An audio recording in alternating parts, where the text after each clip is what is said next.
All right. So we're here with my good friend Dan Edelman. You might know him from, he was basically working with Tom Happ as a PR representative for Axiom Verge, but he worked with Nintendo for a long time. He's an OG in the games industry. He has two new games. Well, he has Chasm the Show, plus a new game that was just announced this week. Right, Dan? So we're going to be seeing 2 games. Yep. But really, we're going to be seeing 3 games. What? Because we're going to start in alphabetical order. What? You have a Vita here, and it's running Axiom Verge. What? And you brought this just for your boy Colin M. Just to shut me up. Exactly. That's so here, I don't know if the camera can pick it up, but just so everyone knows, it is real. Are you good, Kev? Do you see this? Yep. That's Axiom Verge. Brightness is a little below, but I mean, aim it at me. Nope. There you go. Perfect. Yeah. I'm jumping. I'm doing things. It's Axiom Verge. I'm verging. I'm on the verge of destruction. I don't know. Do you see it? It's good. Okay. So I played it a little bit before. Like, can I see it again, Dan, real quick? Yeah, for sure. So I was playing a little bit before. I just started one of the random like save files that starts in the beginning of the game, and it feels awesome. Like this is, I was saying, like it's great on PS4, it's great on PC, but this is the way I feel like this is where it belongs. I've been waiting to play it on this because this is. They were here a year ago. Yep. This table. Exactly. It was GDC last year that Tom and I were both here. Tom's back at home right now, so he wanted to come but wasn't able to. So first of all, this is awesome. See, when your boy Colin M bitches enough about things, he gets little teases like this for you to shut him up, basically. But I can pretend this is all for you as well. You're the only reason we actually did it. We were like, should we cancel it? And we were like, we'll never hear the end of it from Colin. So yeah, we may as well just do it. Awesome. So congratulations on that. I've seen you many times since, but again, many congratulations to you and Tom on the success of Axiom Verge. Massive success for you guys. It's available on PC and PS4 right now. It's coming. You announced the Xbox One and Wii U as well. Yeah, that's right. Do you have dates on that? No dates yet. Both of the ports are in process. They've been it's up and running on both systems now, which is really cool. There's a lot of on the Wii U version, for example, there's a lot of second screen stuff that we still want to do, like making sure that the maps and the weapon select stuff is all happening on the second screen. And also, if the TV is off, we also want to make it fully playable on the second screen. So a lot of those bells and whistles still have to be added, and then there's bug testing. So I'm guessing, total guess, don't hold me to this, sometime in the summer. Cool. Yeah. And the Vita version's insert now, so that will be, we'll find out. But yeah, we're talking weeks, maybe on the later end, maybe a month or so. Okay. Yeah, we got our first bug report back from Sony. Unfortunately, it didn't pass on the first shot, but Tom Spillman, who's doing the actual port, he looked at the bug list and he was like, yeah, none of this stuff is hard. So he's going to tweak all that stuff and put it right back in cert, and should be a matter of, it should be really quick. Everyone in the chat is very excited about this. Our people are stoked about this. And why, it's been about, it'll take about a year for the port to come out. So can you tell me a little bit about like why it took so long? Sure. It's, so in addition, like just porting a game is usually not that big a deal, but what was really the intent behind it was that Sony wanted to port not only just the game, but the entire engine, the monogame engine, to PS4. So they actually hired Sickhead Games to do that. And Sickhead Games was using Axiom Verge as its kind of guinea pig to get monogame up and running on Vita. And so porting an engine is a lot harder than just porting a game. And so because normally when you just port a game to a new system, what you can do is take that monogame version, port that to C++, and then take it in C++, and you can run it pretty much anywhere. But instead, they ported the engine, which is, taking this massive thing and shoving it into a tiny box, because the Vita has far less memory than the PS4.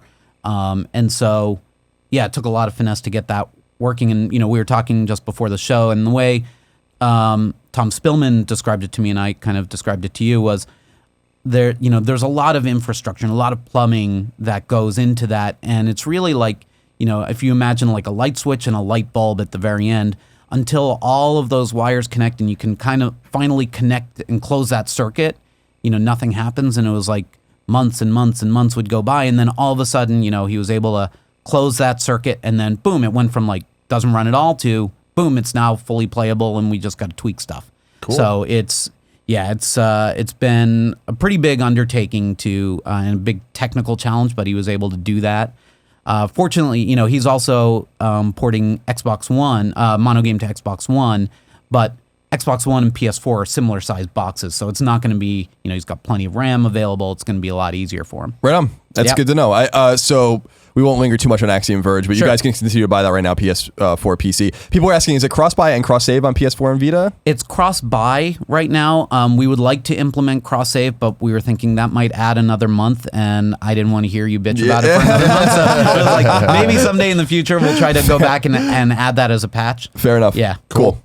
Very cool. Colin's bitching gets things done. Yeah. Or So you not in this case. You said we're doing things alphabetical order. Yep. We got Axiom Verge done. Next up, Chasm. Oh, yeah. there you go. It's beautiful. All right, so tell us a little bit like the elevator pitch on Chasm. You have a build of it as well, right? That you can, I do. Yeah. Okay. So if Axiom Verge is the Metroid side of Metroidvania, Chasm is a little bit more on the Vania side. So it's pretty good. So in Chasm, you play as a soldier named Dalton, who is sent from the army to investigate a mining town where all the townspeople have disappeared. And you go into the mines and you start to uncover the remnants of an ancient civilization, and they've built out this underground lair, and all these supernatural creatures are starting to awaken, and you have to figure out what's going on and why. So I'll just fire up the demo so we can see. Is it all right just to launch it, or? Yeah, I think that should be fine, right, Kevin? All right, so this is the demo, and I don't know if the sound levels are okay or if we have to turn it down, but Let us know. all right, yeah. So this is this part of the demo. This is like the second major area of the game, the catacombs. The art's awesome. There's This going to is be six major areas of the game. So one of the cool things about Chasm is that all of the rooms are hand designed, but the world map is actually procedurally generated. So basically what it does, I shouldn't have done that, is it has essentially a library of rooms at its disposal. And so it stitches together a world map from that kind of modularly. So a little bit like maybe like Rogue Legacy or something like that. A little bit, yeah. This looks awesome. I mean, The music's cool too. I Yeah. like the just like guitar sounding thing. Yeah, and the you and those- identify the games, my friend, that are gonna. Yeah, I feel like this is another game that's gonna be like people are gonna love this game. I think. Like, I hope so. Yeah, and we were talking about this before the show. Is like one of the good things about being independent is you get to work on stuff you like to work on, and the developers of this game, they're like really cool guys, and it's just a pleasure to work with them. And so you kind of described me at the beginning as like the PR guy for these things, and the way I try to work is like I think of myself as a member of each of the teams that I work on, and I'm just the guy in charge of the businessy stuff. But I meant that with no no, disrespect. by I the know, way. but there's more to it than that. exactly. So the cool thing about this That enemy is is so Castlevania. Yeah. Just the arc of the weapon. Yeah, so it's I involved. actually don't know where I'm going to be going. So I've been in this room before. I'm getting Prince of Persia vibes from this too. Yeah, so there's did I walk over a spiky you did, thing? yeah. Yeah. Oh man. This game's so rad. How close How close is the team to delivering this game? Like, So it's been in this is so development for Castlevania. about 3 or 4 years now, so it's getting very close. And we're just about at the point where it will be fully playable from beginning to end. Man, I must have performance anxiety. I usually don't take this much damage on this. So once it's fully playable from beginning to end, with all the monsters in there and all of so this is the Prince of Persia stuff. Yeah. Then we're gonna take a look back and just see like, okay, now that we see, the game as a whole, what's missing? What kind of polish do we want? By the way, this is as you go through the game, you start to rescue different villagers, and they add different kind of things to the game, like you can rescue the blacksmith, and when you go back to town, he can forge new weapons for you and things like that. So the scavenger, now whenever I get to a save point, is going to be able to sell me stuff, and so you can equip stuff. So here's Yes. actually, yeah. So we're talking about like Castlevania Menus. stuff. Awesome. You can equip different weapons, different magic weapons, which I haven't been using much of. These menus, I gotta say, this is so Symphony of the Night. Like, this is awesome. Yeah. Just like even the text, like the font. I love it. I love the ode. These guys Yeah. are Castlevania fans. It's quite obvious. Oh yeah. Yeah, we actually we started about 6 months ago, I think. We started doing like these Twitch streams where we would just like play some of the games that we all like, and so we started off by doing a Castlevania Symphony of the Night stream, and it was just a lot of fun. And one of the guys is like a real bona fide expert, and of course we didn't have him playing it. We had somebody else on the team play it, so we could all just mock him every time he died and took damage. And so I'm smart enough to know not to try to compete on that level. I only play the games that I really know when we do those Twitch streams. So I did Axiom Verge, and Tom joined us for that, and that was a lot of fun. Very cool. So everyone's asking, Vita. For this, Yeah. if it were a month ago, I would have said, no way. Now I will say diplomatically, we will look into it. The main reason is this was also done in mono games. So the engine's ported. Axiom engine Verge now was the is- tip of the spear. Exactly. So we're gonna see how difficult it's actually going to be now to port it. Now that mono game actually is up and running, it's still never going to be just like, just save as Vita version. Right. Let's see. So. all right, this math I is missed all- one room on the lower right. But all right. So now I'll probably die. This is cracking me up. There you go. There you go, Colin. This shaft. Cool. This is awesome.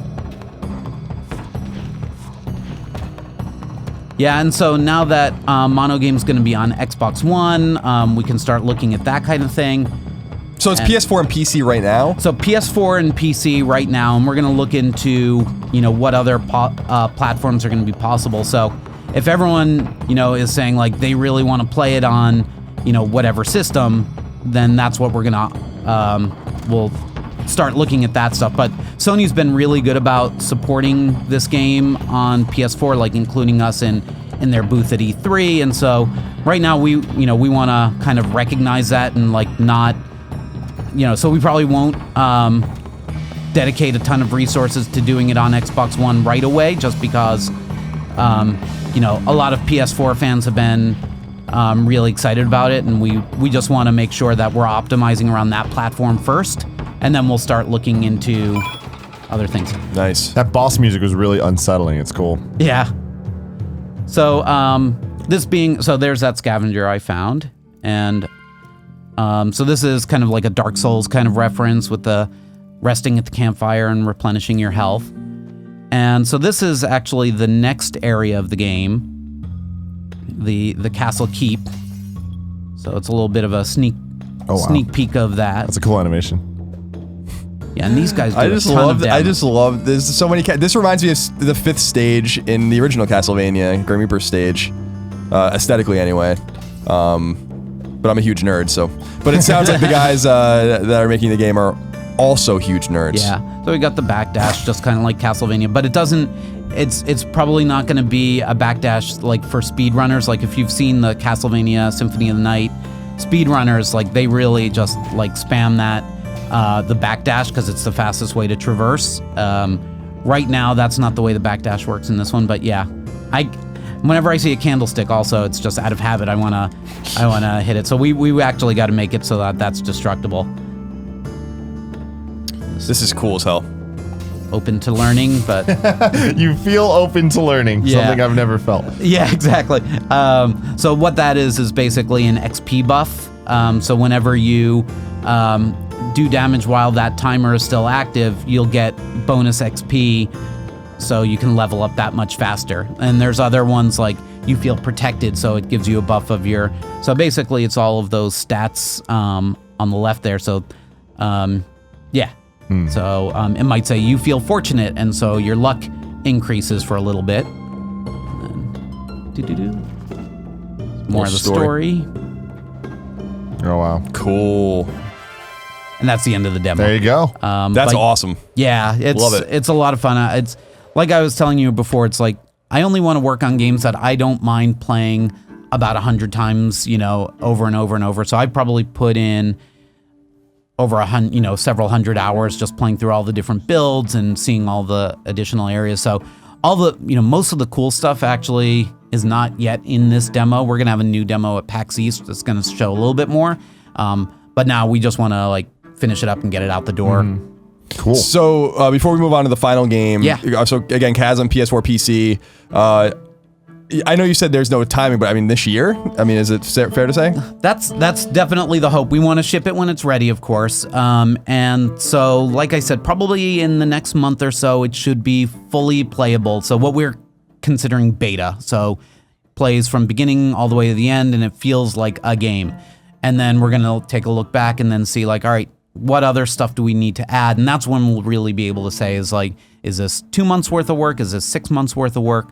Also, one other kind of business consideration we have to take into account is that anything after September is just a nightmare to release for indie games because all the AAA stuff is coming out. So if we get it done in September 1st, we might just say, let's just keep polishing it and release it early January, February. Yeah, smart. Yeah, so, which kind of sucks, but I'd rather do that than have it, released and go right up against Fallout 5 or whatever. No, absolutely. Smart.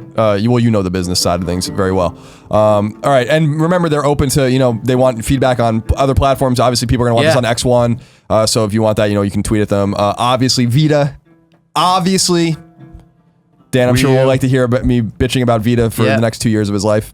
We would love to. If given unlimited resources, of course we would. Yeah. Yeah. All right, we have one more game. Yeah. So. And this one was just announced this week. Brand spanking new. So.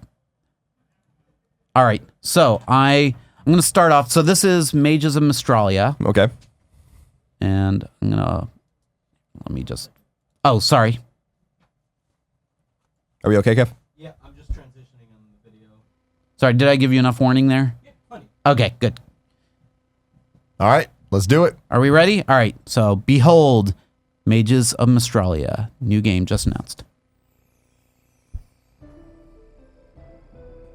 Nature blessed you with a rare gift. But this royal blood comes at the price of persecution.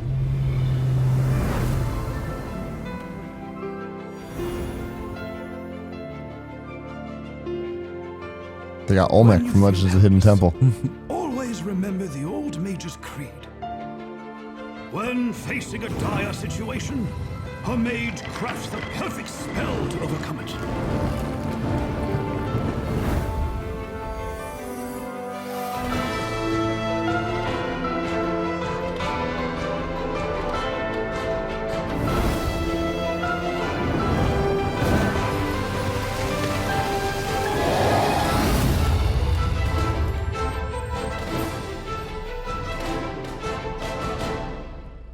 Very cool, very intriguing. A lot of people are going crazy about the art style and the so 2017. 2017. PC only.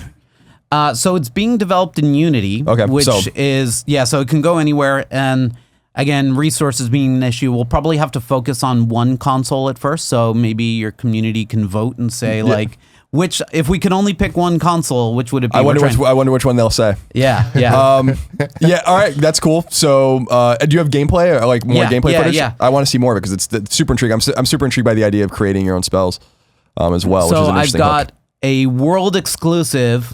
Here, spell system overview. So here, let me full screen this. All right, let me know if you're ready. We're good. All right, we're good. All right, so I'm going to talk over this.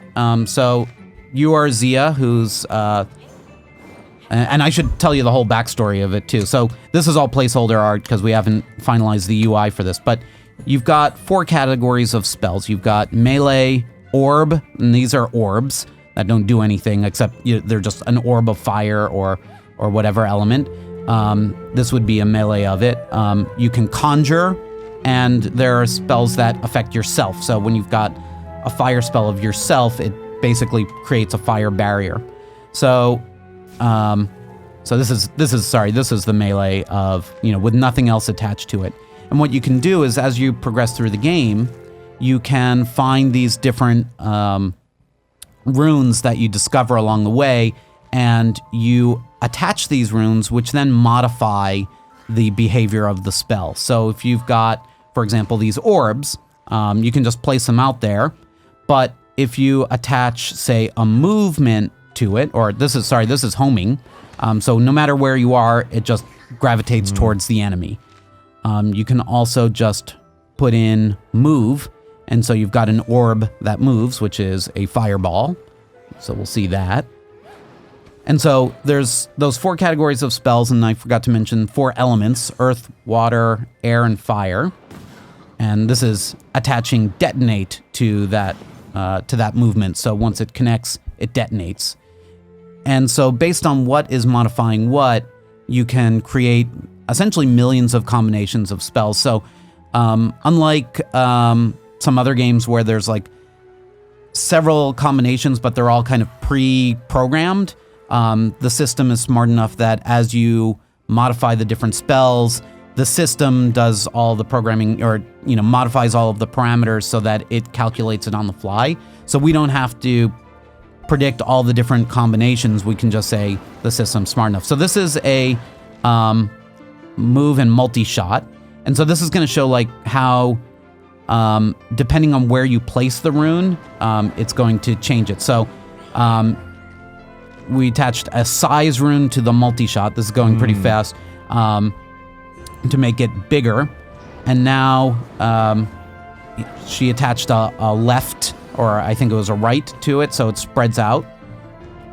And now we're going to move that to the move. So now if it's modifying move instead of multi-shot, then what you'll see is that the entire set of fireballs all curves in one direction, as opposed to splitting off. So depending on what is modifying what, that will change. And so if you've got left and right modifying multi-shot, then it'll kind of spread out to the left and right even further. And this is really cool. The more you kind of become fluent in this system of how to manipulate the runes to get the spell to do exactly what you want, you can do some really complex things. So this is like a randomness move to it, and you can attach it in different ways. But we also think that people are just going to enjoy throwing a bunch of runes in there and seeing what happens, because you'll never encounter a situation where you're sticking in a bunch of runes and it just doesn't work, like you get a syntax error or something like that.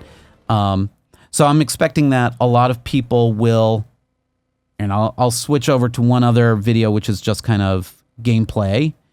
So we can just kind of have that. Cool. I don't know if it's possible if like, We're just running in the wrapping background up now, so yeah. So this is just the introduction thing, but so there's going to be all kinds of puzzles in the game, kind of like Legend of Zelda style puzzles, where you really need to craft a spell in a specific way to accomplish a certain task. And there's also a lot of combat, which is a lot more forgiving. You can just throw a whole bunch of cool stuff in there and see what happens. Cool. And so I think people will go back and forth between tweaking their spells to just blowing shit up. awesome. Yeah. Cool. Good balance. Yeah, this looks awesome. So this 2017 PC for now. Give feedback about where you'd want it. Limited resources. Maybe it gets ported to a platform. Exactly. Okay. Yeah, and we only just announced, so it's a brand new thing. So anyone interested in learning more, go to magesofaustralia.com. We're gonna have a newsletter, so sign up there. Same thing with Chasm. You can sign up for the newsletter, and we'll give you updates on the development. Perfect. Yeah. So Chasm, hopefully by the end of the year. PC, PS4. Provide feedback there too about where you want it. Vita. And then we showed at the beginning Axiom Verge running on Vita, also announced now for Xbox One and Wii U somewhat imminently. So Dan, thank you so much. You're always you welcome with us. so much. We appreciate you very much. Thank you very much.